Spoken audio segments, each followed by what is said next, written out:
Thank you, Caden and Chet Atkins. We're blessed. Thank you. There are some things that carry on from generation to generation in terms of what people do. But there are some things that even carry on from generation to generation in terms of what people ask. Let me give you an example. I don't know when this started, but it's been going on for who knows how long, multiplied, successive generations. If you have a couple that gives birth to a child, they will be asked not once, but repeatedly. It's certain that they're going to be asked, how much did the baby weigh? When those of you who are parents, when you gave birth to children, people were asking, well, how much did they weigh? You might have even received a birth announcement from, in particular, first-time parents, and they're sending these birth announcements out, and almost certainly it's going to include how much the baby weighs. I thought about that recently, and I wondered, why in the world are we so interested in that? I mean, why is it that we so want to know that? And in thinking about that, the best answer that I could come up with was this. Knowing something about a baby's weight says something to us about the baby's health. For example, if you hear, well, so-and-so was born, this little boy was born, he weighed in at 7 pounds, 8 ounces. You see that and you think, well, he's probably, he went full term, he came into this world, he's happy, healthy, he's doing just fine, just based on knowing the weight. If, however, you hear this little girl was born and she was born at 4 pounds, 6 ounces, you'll think to yourself, I bet she came early, probably a preemie, and it's entirely possible, if not in fact likely, that she's got breathing problems because her lungs weren't fully developed, all because you know how much that baby weighs. It's interesting what that little number can tell you. That being said, a couple of weeks ago I had an idea. You ready for it? I think we ought to start including weights in the obituary. We know how much you weigh when you come in. Why are we in the dark about how much you weigh when you go out? But think about it. It would actually perhaps be helpful. Imagine this afternoon you are looking at the newspaper and you go to the obituary section. And let's suppose you don't know a single person whose name and whose obituary is listed in the paper. So you know nothing about them, but then you read so-and-so was 58 years old, Joe Smith was 58 years old, and he weighed 117 pounds. Now you may know nothing else about him, but you would say to yourself, you know what? I bet he had cancer or some other lengthy, debilitating illness that just kind of left him wasting away with nothing but skin and bone. All right, so that would tell you that. Let's say, for example, you look in the paper this afternoon, it said, Shep Bevis, age 39, weight 375 pounds. Just any name, Shep will do. But if you see Shep Bevis, age 39, 375 pounds, what are you going to think? Big boy was hungry. I bet he had him one of them big fat heart attacks. Especially 39, 375 pounds. Yeah, that's probably what happened. It's amazing just what that little number will tell you. In fact, not only does it tell you information, oftentimes it can accurately tell you a considerable amount of information just knowing that one number. For a number of weeks now we have, and we're continuing to work our way through examining the life of the Old Testament character, the Old Testament figure, Saul. And Saul, you have already seen, and we're going to come to discover just how much, as he was then, so many people are today. And that's this. They have a relationship with God. They believe in God. But not so much with their words, but through their actions and how they live their lives, they are communicating to God, hey, I've got things from here. I don't really need your help. I can take care of all this stuff on my own. God, you just keep your seat. I can do this stuff without you. And one of the things that we have seen already, and we're going to see increasingly in the coming weeks, is just how much this cost Saul. It cost him, and it cost him big time. Now, my hope is that we've been working through these passages and you've been thinking hopefully away from here about this. Maybe one of the questions that's come to mind for you is this. Is it possible that I have been living like Saul? kind of like a lone ranger, independently from God. Now, if that's the case, wouldn't it be good to know it? Well, sure it would. But here's the simple truth. Knowing how much you weigh won't tell you whether you're a lone ranger or not.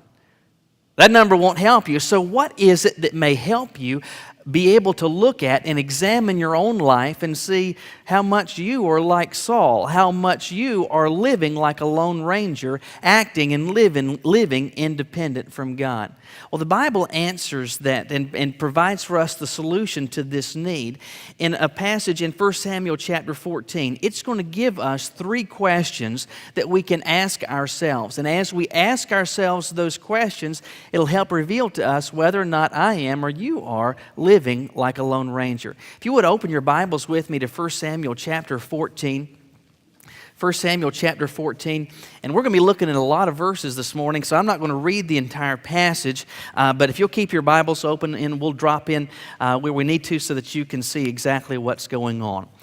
If you want to know whether you're living like Saul, like a lone ranger, ask yourself 3 questions, and here's the first one.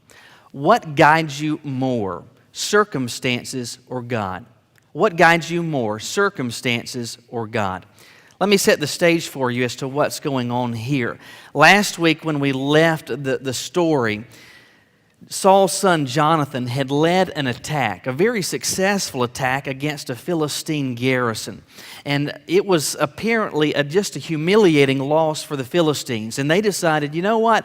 We're not going to let that type of attack go unanswered. We're going to respond and do so with overwhelming force. And so the Philistines began to gather and stage all of their forces. They have 30,000 chariots. They have a cavalry numbering 6,000. They have an infantry that is described as being more numerous than the sands on the beach. It is an enormous army, and their intent is to get back at Israel for what they have done. So as chapter 14 begins, we see in verse 2 that Saul was sitting in the outskirts of Gibeah under a pomegranate tree. So effectively, he's out holding court, sitting in the shade in the cool of the day, probably trying to think the answer to this question, what do I do next? While he is effectively doing nothing, his son Jonathan is out doing something actually quite productive. He has gone on a scouting mission to see exactly what the Philistines are up to. And he's not with a regiment of soldiers, it's only he and his armor bearer. And as they are scouting out and seeing what the enemy is up to, they come across this Philistine outpost, this garrison of Philistines. And as they see this, they think, they don't know that we're here. And if surprise is on our side, maybe we should attack them. But keep in mind, it's just 2 of them. And so they're wondering, and Jonathan is wondering, is God in this? Will God grant to us victory? Does He want us launching an assault like this? And so they came up with a simple way to discover, actually through the enemy's reaction, whether God was in this or not. And this is what they decided. What we will do is call out to the Philistines.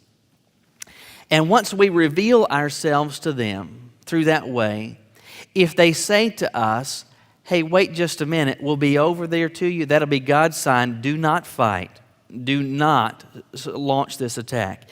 If they say, come on out and meet us, then that'll be God's sign to us that we should in fact go and fight.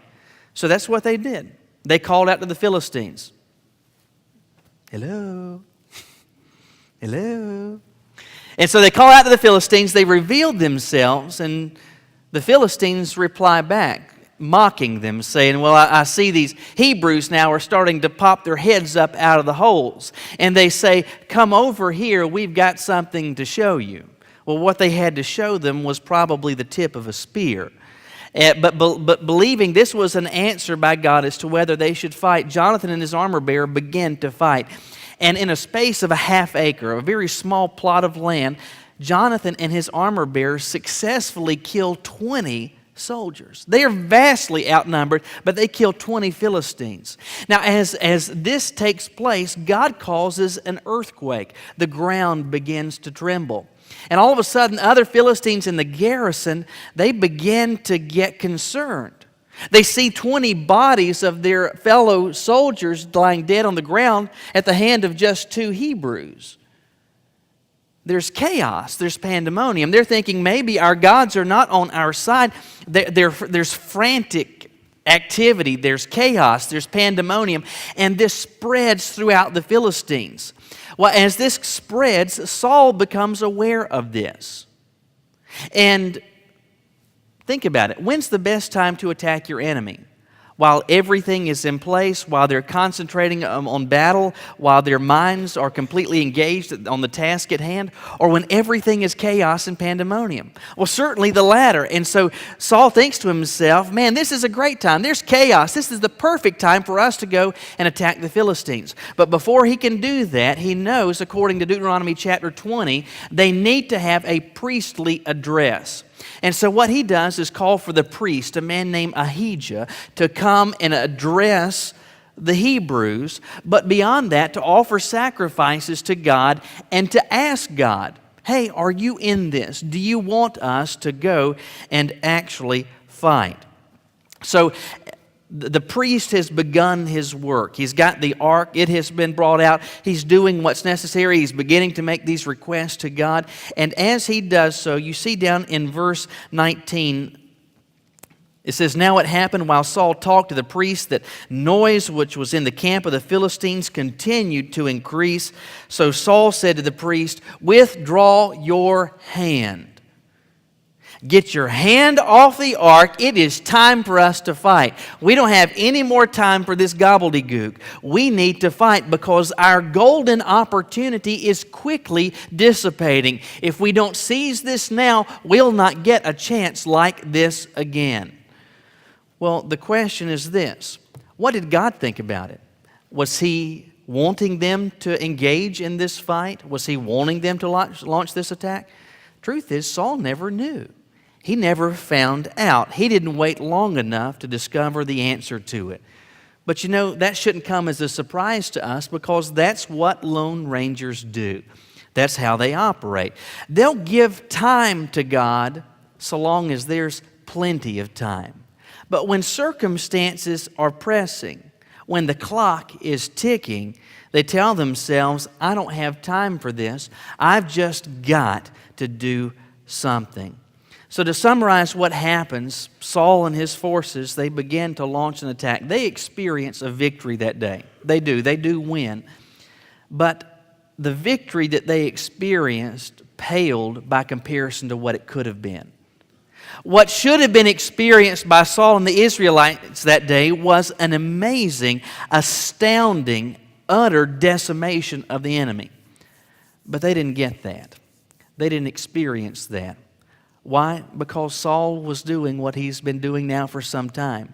He's been doing things without God. Saying, hey, I've got this from here. And how do we know that? Well, answer this question about Saul. What was guiding him more, circumstances or God? Well, the answer is clear. Circumstances were dictating to him what he did and not the Lord. But what happened in Saul's day, unfortunately, it happens so many times in our lives today. Some will get into a relationship that God never, ever wanted to be in the first place. But they'll think to themselves, well, you know, this person's here, and if I miss out on this opportunity, I may stay and remain single, and I don't like that. I don't like being lonely, and so circumstances dictate it, and you get in and stay in that relationship. You'll see couples that wind up with ungodly, obscene amounts of debt. And as they are looking at this sea of red ink, they'll find themselves on a car lot or out in a shopping mall, and they'll see something that's on sale, and they'll not ask themselves, what does God have to say about this matter? What does God say to me about debt and about its woe and misery? They tell themselves, well, this is a good deal, and if I don't seize this, well, I'm just going to miss out. Well, you'll find teenagers that will likewise engage in inappropriate sexual relations with their boyfriend or their girlfriend, and they'll tell themselves, you know what, This person is really into me, and they're really pressing me to engage in this type of physical relationship. And if I don't do that, I may lose out, and I may miss out on them. And so they're not saying, what does God have to say about this? They're saying, well, these are what the circumstances are, so that's what I need to do. Too many today are living just like Saul was, because they're guided more by circumstances than the Lord Himself. So the question for you is, what guides you most? The Lord or the circumstances that you're facing? Back in May of 2007, that was before you knew me. You may refer to them as the good old days. I don't know. Anyway, back in May of 2007, we were back in Charlotte. I had gone to the hospital one day to pay a visit. I was driving back to the church that day, and I had the radio on, and I heard, as they had news on the top of the hour, that Jerry Falwell had died. And I got back to the church, and I was in my office, and this was, I don't know, early to mid-afternoon. I get a phone call, and it's from the local Fox TV station in Charlotte, and they're wanting to know if I would be willing to do an on-camera interview to say something about Jerry Falwell, his life, his passing, anything of note that I'd want to say about that. And I said, sure. So we're trying to figure out how to do this, and I said, I've got to go back to the hospital in just a little while. I pass your studios on the way. I'll just stop by there. We'll do the interview, and afterwards we'll be about our business. They said, fine. I go there. I do the interview. She asks me a few questions. I respond. They get this footage, and they say thank you, and I go about my business. That night, my fat face was on TV there on the Fox station in Charlotte. The next morning, I get a phone call from an old college roommate, a guy named Jay, who lives in Statesville. And that previous night, I didn't tell people I was on TV. Jay just happened to be watching Fox News and saw me on there. And so he calls, and he's laughing, of course, at me. And as we're talking about this, he asked a reasonable question. He said, why did they get you? And I said, I don't know. I said, the only thing I can figure is this. Because there are other pastors in Charlotte that actually knew Falwell personally, that had him to preach in their churches. Some of these guys have known him for decades. That they could have given a far more informed, far more valuable response to all of this, but they got me. And the only reason I can figure is this. They looked at the clock and said, we've got to be on the air in a little while. We've got to get a response from some preacher. Let's find who's closest. And you know who was closest? Yours truly. Now, they could have had a far better interview, far more meaningful engagement on camera. Everything could have been so much better, but they got me because they were being dictated to, they were being guided by their circumstances. Listen, I'm not telling you that if you just ignore God and thumb your nose at heaven and you let circumstances be your guide, that it's going to be doom and gloom and the sky is going to fall and that your house is going to cave in, your wife's going to leave you, your dog's going to bite you, and your kids are going to claw you with a hammer one day. I'm not saying that that's how your life is going to unfold, but I am saying this. It will never be what it could be so long as you're letting circumstances be your guide. Israel experienced a victory that day, but it was not at all what it could have been. Not at all what it should have been, because Saul, their leader, was being guided ultimately by circumstances. Want to know if you're like Saul? What guides you most, the Lord or circumstances? But here's the second question to ask. Which comes first for you, thinking or acting? Which comes first for you, thinking or acting? All right, at this point, Saul has told the priest, get your hands off the ark, it's time to go fight. Guys, let's go after them. The Philistines are going crazy. It is like you have stomped on an anthill, and they're all going everywhere, and the Israelites are in pursuit, and they are taking out as many as they possibly can. But before they actually head off into battle, Saul gives them some instruction in verse 24. You read it. It says, and the men of Israel were distressed that day, for Saul had placed the people under oath, saying, cursed is the man who eats any food until evening before I have taken vengeance on my enemies. All right, so what he's done is, hey guys, get ready to go and fight, but hear me in this, and you're going to swear to this on your life, you will not eat one morsel of food.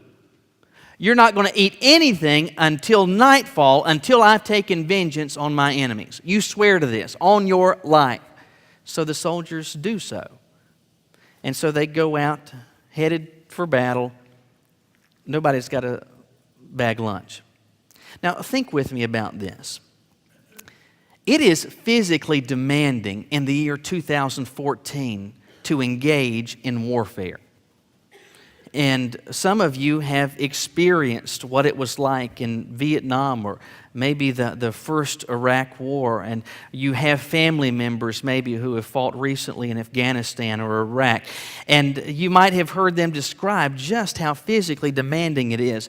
But as demanding as it is in this modern era, think about how much greater the taxing was on the body when they were fighting how they were. I mean, they weren't shooting rifles 300 yards away. They weren't launching missiles hundreds of miles away. This was hand-to-hand, face-to-face, man-to-man combat. There's a lot of sword fighting and arrows being shot and spears being hurled and sticks being used and rocks being thrown and just sheer brute force wrestling. And it was an enormously taxing physical exercise. And if you are burning that type of calories, if you're exerting that much energy, what do you need? You need some food. You need some calories. You need some energy. You need some sugar coming into your body. You need some energy. But what has Saul prohibited them from? What's he keeping from them? The very thing that they need to do the work that he's charged them to do. Well, in verse 26, we read that the men had come into the woods. So they've got into a forest-type area. And they found there was honey dripping. So they've stumbled upon a honeycomb, a bee's nest. And there is honey. I mean, that's just pure natural sugar. No high fructose corn syrup, pure natural sugar. This is exactly what they needed. This is the energy shot that they need. This is the sugar. These are the calories. This is exactly what they need, but we're told no one put his hand to his mouth, for the people feared the oath. So they're just walking by it, knowing that's what we need, that's what we want, but we won't take it because we swore on our lives we're not going to be eating anything. What they needed, they couldn't have. Why? Because Saul issued that decree. Why did he do such a foolish thing? Why was he withholding from his men, from his soldiers, exactly what they needed? Because when he made them swear to that oath, he was acting without thinking. He was acting before he gave due consideration.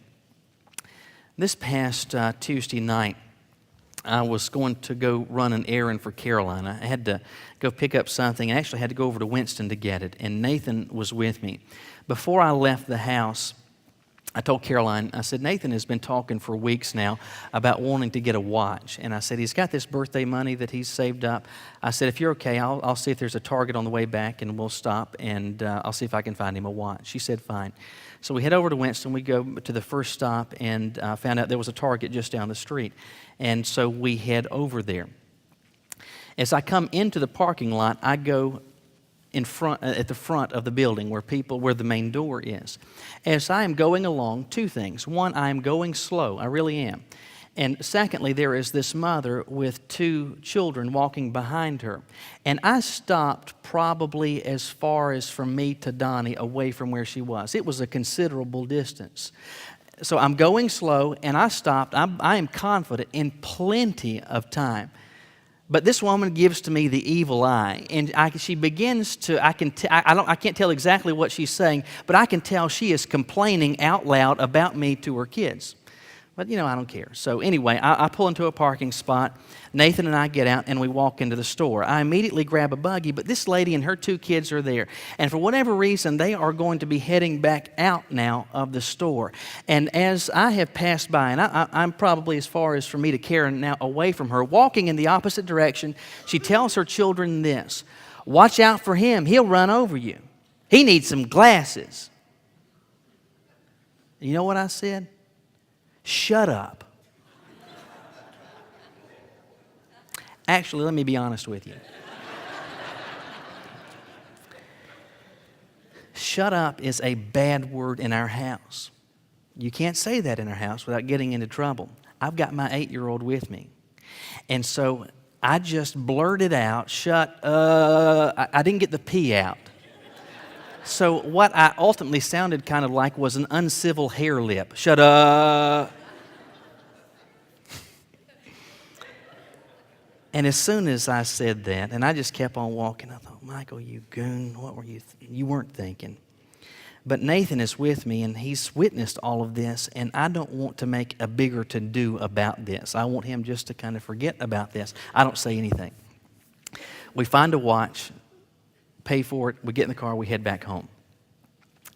Nathan doesn't talk about this on the way home. I'm hoping once we get home, he doesn't also talk about it.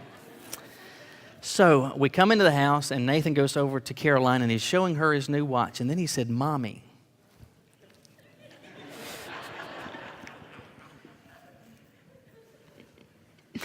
There was this rude lady at Target. And she said, oh, really? He said, yeah, she was saying mean stuff to Daddy. And so Caroline looks at me, and she says, well, what did you say? Nathan, it's time to go brush your teeth.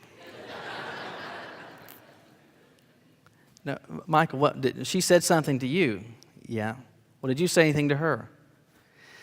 Yeah, but I mean, we don't need to go over that. Michael, what did you say? And I told the woman, shut up. And she just rolls her eyes in disgust, and she's like, Michael, you know better, and besides that, you're a preacher. Go and tell this woman in Target to shut up. And I said, I have absolutely no defense. I feel terrible about it. I wish I could undo it. But the truth is this. It just fell out before. I mean, I didn't think about it. It just fell out. I just said it without thinking. Now, I share that story with you for a couple of reasons. One is to say that when I'm talking about this morning, I'm not just preaching at you, I'm preaching at me as well. I'm in need of this as much as anyone. That being said, I am also aware that there are going to be singular instances in every single one of our lives where we fail at this point, where we act, that we speak. We do something before we think about it. I recognize we're not going to be batting 1,000 on this. There's going to be instances of failure. I recognize that. But what is of greatest concern to me, and I hope it will be to you, is this. It's not does it ever happen, but does it regularly happen? Not simply does this characterize a singular instance in your life, but does this characterize the pattern of your life? Do you find yourself regularly wrestling in and floating in a sea of regret because you are consistently acting before you think? I'm not asking what does the snapshot of your life show. I'm asking what does the video show? Now, looking at not simply the instance, but the video of Saul's life, we can see this is absolutely a pattern for him. Consistently acting without ever thinking. Why? Because Saul was a lone ranger. He didn't need to stop and pause and reflect and think, what does God say about this? What does God want me to do? What would God say is right? What would God say is wrong? It's just, no, I've got to do something. I will do something. And then you go ahead and you act. And then only later you come to think about it and realize just how wrong it was. Saul was a lone ranger. Why? How can we tell? He consistently acted before he thought. How about you? Which comes first, acting or thinking? There's a final question you need to ask yourself. Which is clearer, your sins or others? Which is clearer, your sins or others? Saul has made this rash oath. He has told his soldiers, you can have nothing to eat until I gain vengeance on my enemies." But Jonathan, his son, was not there to hear those instructions. He was not there to hear and swear by this oath. And so in verse 27, again, we're told, Jonathan had not heard his father charge the people with the oath. So when he comes along into the woods, therefore he stretched out the end of the rod that was in his hand, dipped it in the honeycomb, and put his hand to his mouth, and his countenance brightened.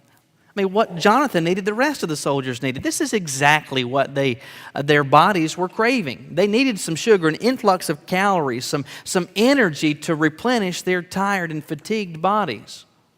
Instantly, we're told his countenance brightened. But verse 28 says, "Then one of the soldiers said, 'Your father strictly charged the people with an oath, saying, Cursed is the man who eats food this day.' And the people were faint." So Jonathan wasn't there to hear it. He grabs the honey, and immediately one of the soldiers says, "Wait a minute, your father said, well, we cannot do this. We had to swear on our lives that." And Jonathan says in verse 29 in response, "My father has troubled the land." Saying that this is not wise, this is not prudent. He says, "Look now how my countenance has brightened because I tasted a little of this honey. How much better if the people had eaten freely today of the spoil of their enemies which they found. For now would there not have been a much greater slaughter of the Philistines." So Jonathan is saying about his father, he did something absolutely foolish. This doesn't make any sense. Why should not our soldiers, as they are advancing and taking territory and conquering the enemy, shouldn't they, when they find a hot dog, eat it? When they find some bread, to get some. When they find some water, to drink some. This is exactly what we needed. And yes, we have been victorious today. But how much more could we have done? How much more of the enemy might we have been able to take out? But we could not because of this silly, foolish, rash oath. Well, the day continues to unfold until nightfall. And Saul, the king, decides, you know what? I'm going to launch a nighttime raid against the Philistines.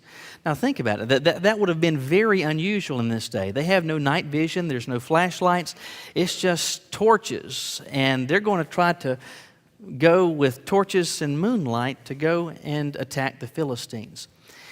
But before they do so, the priest says, you know what, maybe we should inquire of the Lord beforehand. Well, that wasn't Saul's idea, but he thinks, well, you know, the priest may have a point. All right, so time out, everybody. All right, priest, go. Let's do this. Let's go ahead and ask God, are you in this? Should we go ahead and fight this battle and launch this attack? Well, God does not respond immediately. Should we do this, God? Hello? Hello? Here's nothing. At this point, Saul decides, well, the reason for that is because somebody has sinned. Somebody's messed this up, and I'm going to find out who it was. So they cast lots, and we can just imagine kind of like drawing straws. And Jonathan, his son, draws the short straw. Saul looks at him and wants to know what his own son, his own flesh and blood, has done.